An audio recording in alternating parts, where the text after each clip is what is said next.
డెబ్భై 7వ లేఖ. శ్రీ మామ్మకు నీవు వ్రాసిన ఉత్తరం అందినది. ధోరణి అంతా పూర్వకాల పద్ధతిలో ఉన్నది, అంటే నాకు నచ్చే పద్ధతిలో ఉన్నది. గురు పూజలలో మన దంపతులను నేను ఎప్పుడూ కోప్పడుతూ ఉన్నట్టు చెప్పి తిని, వారు చిన్నవాళ్ళు కనుక కోప్పడుతూ ఉంటాను. నీవు నాకన్నా పెద్దానవు కనుక నీలాంటి వాళ్ళని కొప్పడే అలవాటు నాకు చిన్నప్పటి నుంచి లేదు. అయినా ఎన్నేళ్ళు వచ్చాక కొప్పడవలసిన విషయాలు నీలో ఏముంటాయిలే. సంప్రదాయ సిద్ధమైన వంశంలో పుట్టి సంస్కారవంతమైన సంసార జీవితం నడిపి బిడ్డలను మనమలను ఎత్తి పెంచి పెద్దవాళ్ళని చేసి సుఖము దుఃఖము అనుభవించి వదిలించుకున్న నిన్ను కొప్పడవలసిన విషయం ఏమున్నది? ఒకప్పుడు మందు కోసం వచ్చినప్పుడు ఉపన్యాసం వినమని కోప్పడ్డాను. నా ఉపన్యాసం ఇలాంటి వాళ్ళు 10 మంది వినాలనే తాపత్రయం తప్ప అందులో నిజంగా కోప్పడాల్సిన విషయం ఏమీ లేదు. తాపత్రయం వల్ల వాళ్ళలాగే చెబుతున్నారు. ఉపన్యాసం వింటే అందులో విషయం మీకు పనికి వస్తుంది, నా ఉపన్యాసం విన్నారనే సోత్కర్ష నాకు మిగులుతుంది. అయినా అప్పుడప్పుడు కోపం చెందడం లేక కేకలేస్తూ ఉండడం సంసార లక్షణం కదా. నేను సన్యాసిని కాదు, సన్యాసి వేషాల మీద నాకు ఇంకా గురి కూడా కుదరలేదు. ఒకవేళ కుదిరి ఉంటే నా దుస్తుల రంగులు మారి ఉంటే పాద నమస్కారములు ఇంకా ఎక్కువైపోతాయి. అప్పుడు కోపం చిరాకు కూడా ఎక్కువ రావచ్చు.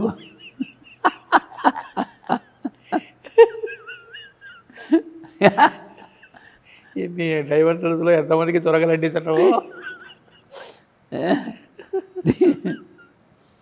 నేను చూస్తే నాకు ఒకటే సంతోషం, నీ దగ్గర పాద నమస్కారం మొదలైన ప్రదర్శనలు ఏమీ లేవు. హృదయంలోని వెర్రి ఆపేక్ష నిదర్శనాలు మాత్రం అప్పుడప్పుడు కనిపిస్తూ ఉంటాయి. ఆ చేష్టలు చూసి మిగిలిన వాళ్ళు, అంటే నీ అంత ముసలి వయసు రాని వాళ్ళు ఈర్ష్యపడుతూ మాట్లాడుకోవడం విన్నాను. నువ్వు నా దగ్గరగా నిలబడి నా తల పట్టుకొని తడుముతూ ఉంటావు, అది వాళ్ళు చేయలేకపోతున్నారు. నేను నీకు ఏవో ప్రత్యేకమైన హక్కులు ఇచ్చేసాను అనుకుంటున్నారు. శరీరం వదిలిన నీ కొడుకు నా రూపంలో నీకు కనిపిస్తున్నాడు కనుక ఆ హక్కులు నీకు సహజంగా వచ్చింది. అంటే పాపం ఆవిడ కొడుకు చనిపోయాడు, అందుకని మాస్టర్ని చూస్తే ఆ కొడుకు గుర్తొస్తాడని ఆవిడకి ఎందుకు సరే నేను ఎలా చేశారు. పుస్తకాలు మళ్ళా చదువుకుంటూ ఉండు. ముఖ్యంగా పురుష మేధంలో కృష్ణుడు ఉద్ధవుడు చేసిన సంభాషణలు చదువుకుంటూ ఉండు. ఇక్కడికి వచ్చినప్పుడు సూటిగా మా ఇంటికే రా. నీ భోజనాన్ని విషయాలు ఎక్కడ అనే చొప్పదండి ప్రశ్న వద్దు. పిల్లలందరికీ నా ఆశీస్సులు.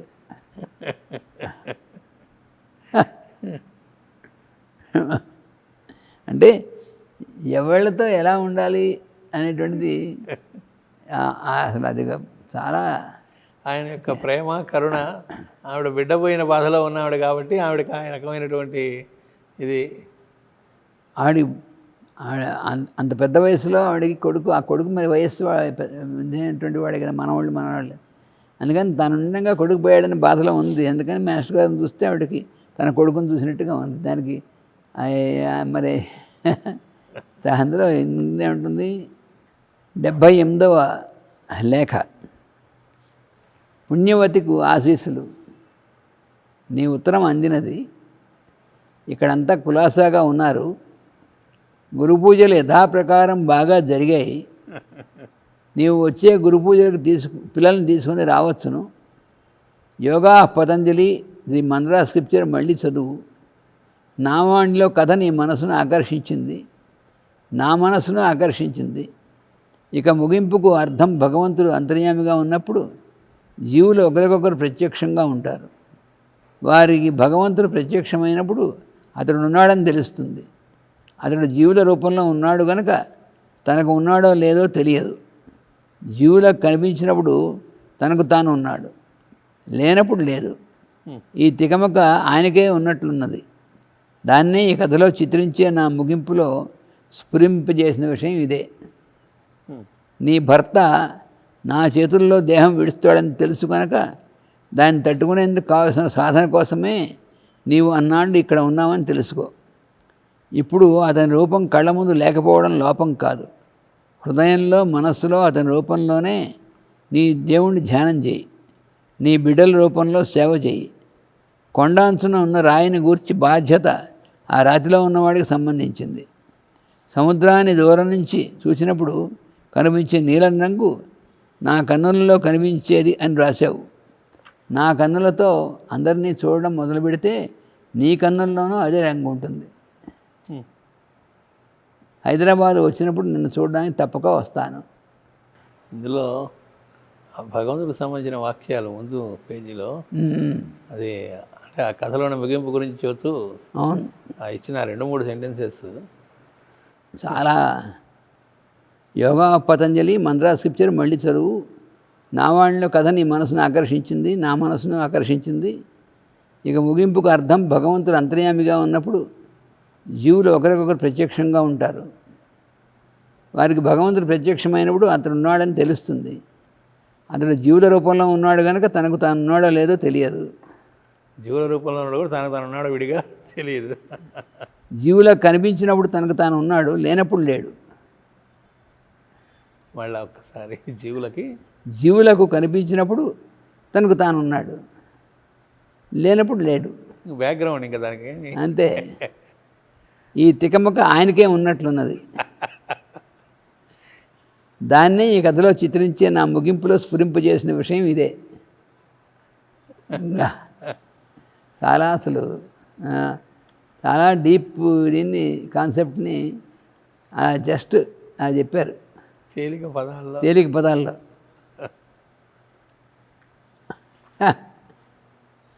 అది 79వ లేఖ. శివశ్రీ మల్లంపల్లి శరభయ్య శర్మను సకుటుంబంగా ఆశీర్వదించి వ్రాయినది. మీరు 15/1/80న వ్రాసిన లేఖార్థములు చేరినవి. అవి మాస్టర్ గారి మనస్సునకు ఎక్కినవి. నావాణి ఫిబ్రవరి సంచిక అలంకరింపగలవు. మాస్టర్ గారే ఇల్లుగా గలవారు సకుటుంబముగా సురక్షితంగా ఇల్లు చేరుట ఒక విశేషము కాదు. మాస్టర్ గారే ఇల్లుగా గలవారు.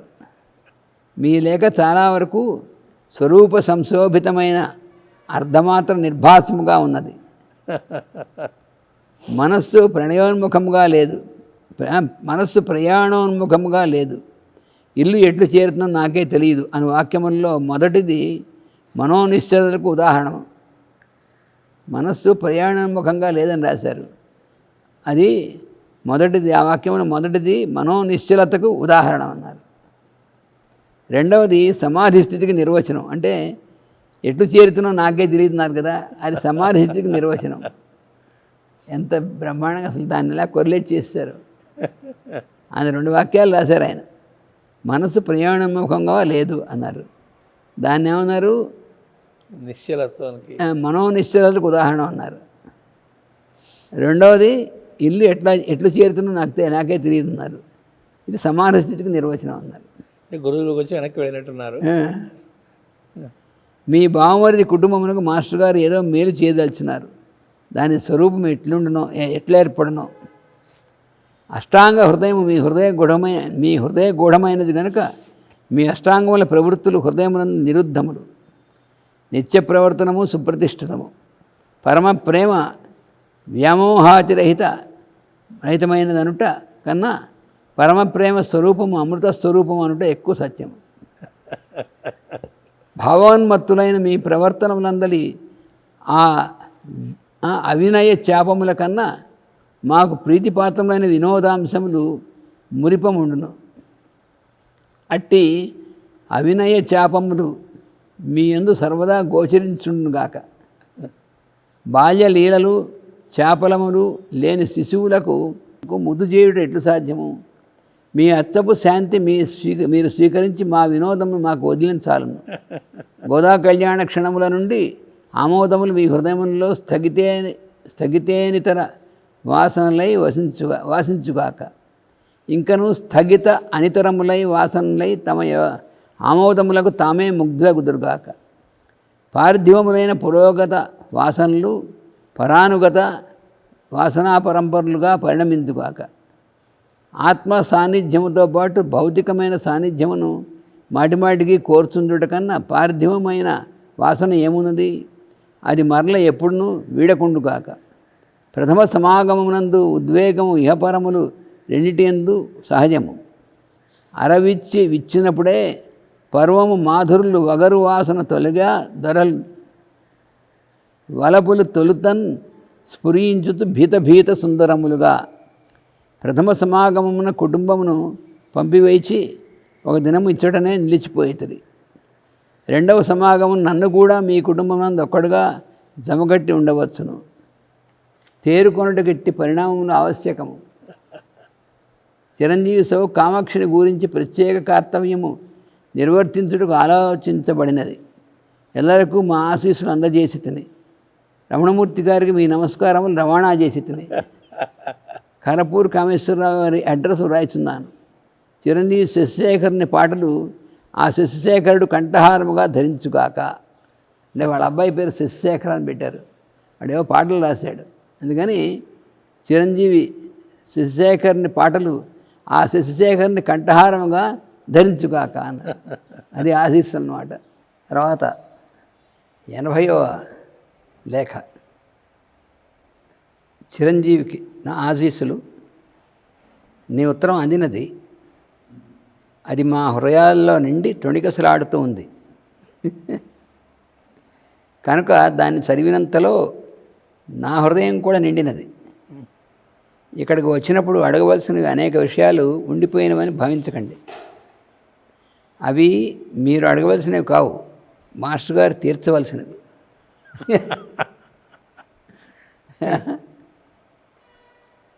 కాలక్రమంలో అన్నీ తీరుతాయి. మీరు చేయవలసింది ఒక్కటే, వాటితో మీకు సంబంధం పెట్టుకోకుండా ఉండడం. అవన్నీ మనం అడగాలి, అదే అవన్నీ తీరాలి. ఇలాంటివన్నీ మీరు వాటితో అటాచ్మెంట్ లేకుండా ఉంటే ఆ టైంకి తీరుతాయి. ఏవి నెరవేరాలో అవి గురువుగారు చూసుకుంటారు.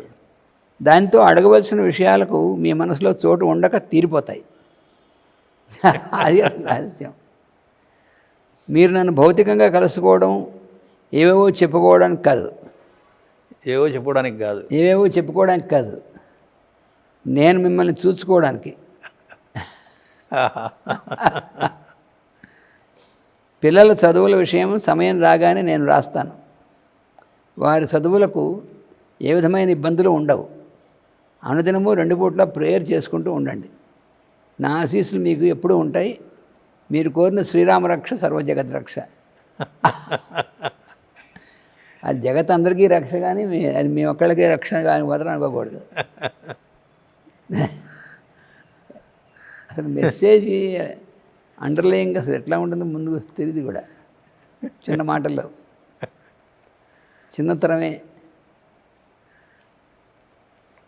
తర్వాత 81 పుణ్యవతికి ఆశీస్సులు. నీ ఉత్తరం చదువుకున్నాను. నీవు కోరిన సమాధి స్థితి నీ ఉత్తరం చదువుతుంటే నాకు విశదమైనది. నీవు కోరిన సమాధి స్థితి అనగా అది నీకు లభ్యమైనదని నాకు నిర్ణయమైనది. నా తల చుట్టూ శివలింగము చుట్టూ చూచిన నీలమైన వెలుగు, తెల్లని వెలుగు ఒకటే. దానికి నీ గుర్తింపు సుదర్శనము. ఆయన చుట్టూ శివలింగం చుట్టూ ఒకే వెలుగు ఆవిడ దర్శించగలిగింది. దానికి నీ గుర్తింపు సుదర్శనం. నీ దర్శనము సుదర్శనమే అని మరల నిర్ధారణ చేస్తున్నాను. ఆయన వెళ్ళిపోయిన రోజుల్లో ఆ సంఘటనలు భౌతికంగా జరిగినట్లు అనిపించక ఏదో పుస్తకం చదువుతున్నట్లో కల్లో జరుగుతున్నట్లు అనిపించింది. అది నేను అప్పుడే గమనించాను. దానికోసమే నీవు నా దగ్గర 2 సంవత్సరాలు కార్యసిద్ధిపూర్వకమైన శుశ్రూష చేసితివి. అది లేని పక్షములో నీకు ఆయన నిర్యాణంతో ప్రారంభమైన జీవితాధ్యాయము నీవు కలిగినది కాదు. కానీ నీకు నీ జీవిత సంఘటనలకు మధ్యన సుదర్శనం నిలిచిపోయినది. ఏ సంఘటనలు నిన్ను తాకకుండా ఆ చక్రం అలాగే అడ్డువేసి ఉంచుతుంది. పెద్దలు వ్రాసిన గ్రంథాల్లో సుఖదుఖాలు లేని స్థితి కోరడం అంటే అవి కలుగని స్థితి కాదు, అవి తాకని స్థితి. ఎంత సడిల్ డిఫరెన్స్. కలగని స్థితి కాదు, తాకని స్థితి. పెద్దలు వ్రాసిన గ్రంథాల్లో సుఖదుఖాలు లేని స్థితి కోరడం అంటే అవి కలగని స్థితి కాదు, అవి తాకని స్థితి. భౌతిక నాటక రంగంలో అవి కలగకుండా ఉండడము సృష్టి ధర్మానికి విరుద్ధం. సుఖదుఖాలు అసలు కలగకుండా ఉండాలి అంటే సృష్టి ధర్మానికి విరుద్ధం భౌతిక నాటక రంగంలో.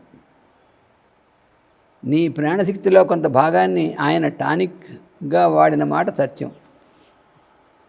ఆ కారణంగా నీవు అతని చివరి రోజుల్లో నీరసపడి ఎండిపోయావు. అప్పుడప్పుడు ఈమె ఆరోగ్యం చాలా ఆందోళన కలిగించే పద్ధతిలోకి వెళుతూ ఉన్నట్లుంది అని హెచ్చరించేవాడు. కనుక చివరి రోజుల్లో ఆ పద్ధతి ఆపి కొంత నా ప్రాణశక్తిని ఉపయోగించాను. కానీ నాకు నీకు తేడా ఉంది. నన్ను గురించి జాలిపడనక్కర్లేదు. ప్రాణశక్తి సూర్యుడి నుంచి నా ద్వారా రోగార్తుల్లో ప్రవేశిస్తున్నది కానీ నా దేహం నుండి కాదు. ప్రాణశక్తి సూర్యుని నుండి నా ద్వారా రోగార్తుల్లోకి ప్రవేశిస్తున్నది కానీ నా దేహం నుండి కాదు. కనుక నాది పెట్టుబడి లేని వ్యాపారం.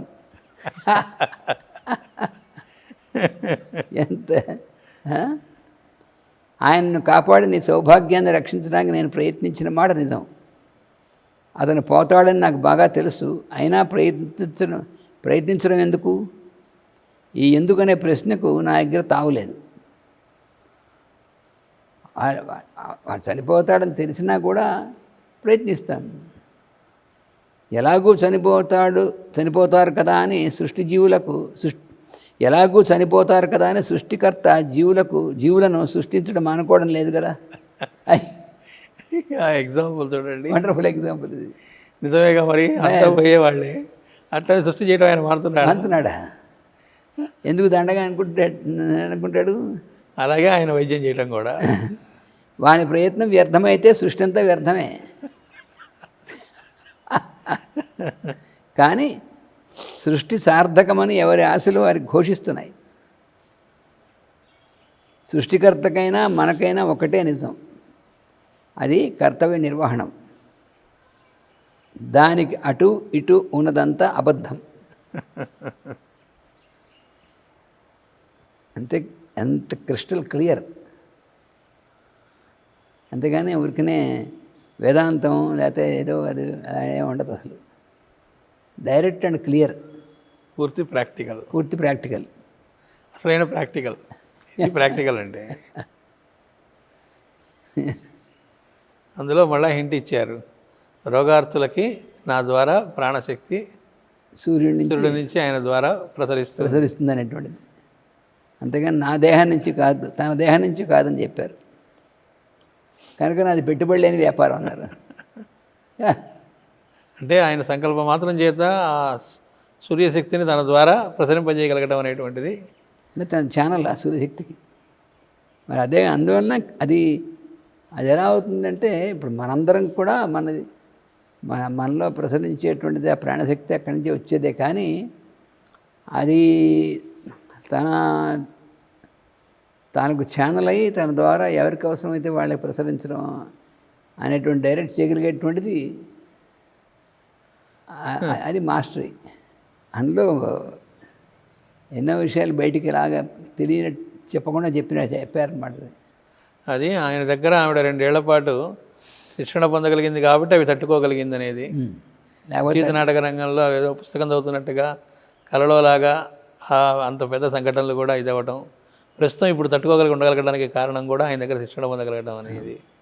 శిక్షణ అంటే ఆయన సాన్నిధ్యాన్ని అనుభవించడం. ఇంకోటి అందరూ కూడా దుఃఖాలు కలగకూడదు కదా కోరుకునేది లోకంలో ఎవరో. ఆయన సుఖ దుఃఖాలు కలగని స్థితి అనేది ప్రకృతి విరుద్ధం అన్నారు. అది తాకని స్థితి పెద్దలు చెప్పి. అది కావాలని కోరుకోవాలి కానీ కలగకూడదని కోరుకోవడం ఉపయోగం లేదు, ఉండదు. ప్రకృతి విరుద్ధం కనుక